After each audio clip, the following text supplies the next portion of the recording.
ইরানের প্রতি একটা হামলা করতে পারে।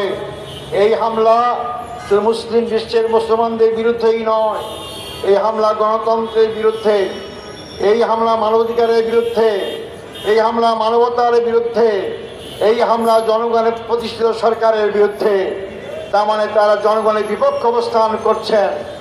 এই বড় বড় শক্তিগুলো অতীতে জোরজার মূল্য খাটিয়ে অনেক দেশ দখল করেছেন, অনেকে পাততালি করে নিজের দেশ আশ্রয় পাচ্ছেন না। তাই আমরা স্পষ্ট বলতে চাই, ইরানের প্রতি হামলা মুসলিম বিশ্বের প্রতি শুধু নয়, শুধু মধ্যপ্রাচ্যের প্রতি নয়, এই হামলা গণতন্ত্রের প্রতি, শান্তিকামী মানুষের বিরুদ্ধে এই হামলা। অতএব শান্তিকামী মানুষ, গণতন্ত্রে বিশ্বাসী জনগণকে যারা ভালোবাসে, কোনো শক্তি হামলা নিন্দা না করে পারে না। জামাত ইসলামীর পক্ষ থেকে আমরা তার তীব্র নিন্দা এবং ক্ষোভ প্রকাশ করি এবং তার বিরুদ্ধে সারা বিশ্বকে এগিয়ে আসার জন্য উদাত্ত আহ্বান জানাচ্ছি। আমি প্রথমেই শহীদ খামেনি যে শাহাদাত বরণ করেছেন, তাদের আত্মার মাগফিরাত কামনা করি। আরো যারা শত শত জীবন দিয়েছেন, তাদের আত্মার মাগফিরাত কামনা করি। আল্লাহর কাছে দোয়া করি তারা জান্নাতুল উচ্চতম মর্যাদা লাভ করতে পারেন।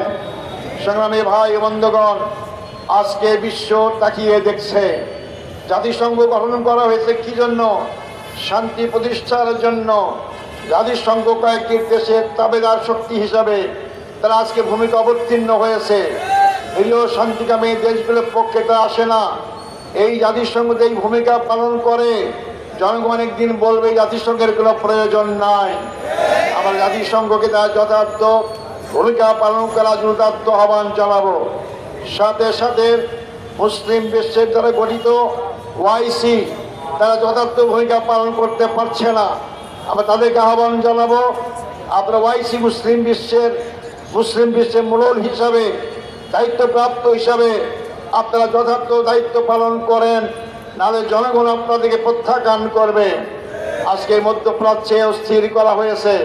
এই অস্থিরতা যদি দীর্ঘদিন চলে, মধ্যপ্রাচ্যের লোকেরাই ক্ষতিগ্রস্ত হবে না, আমাদের এই বাংলাদেশ সহ অনেক দেশ ক্ষতিগ্রস্ত হবে। জিনিসপত্রের দাম বেড়ে যাবে, তেলের দাম বেড়ে যাবে, জনগণের জীবনযাপন করা অত্যন্ত কঠিন হয়ে যাবে। অতএব জনগণের স্বার্থে, বিশ্বের শান্তির স্বার্থে আমরা অবিলম্বে যুদ্ধ বন্ধ করার জন্য উদাত্ত আহ্বান জানাচ্ছি।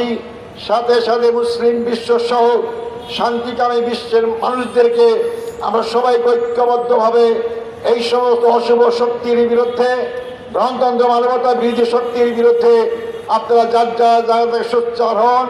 জনগণ যদি রাজপথে নেমে আসে, জনগণ যদি সোচ্চার হয়, যত বড়ই শক্তি থাক না কেন টিকতে পারবে না, পারে নাই। আপনারা জানেন ইরানের শাহনশাহ কত বড় শক্তি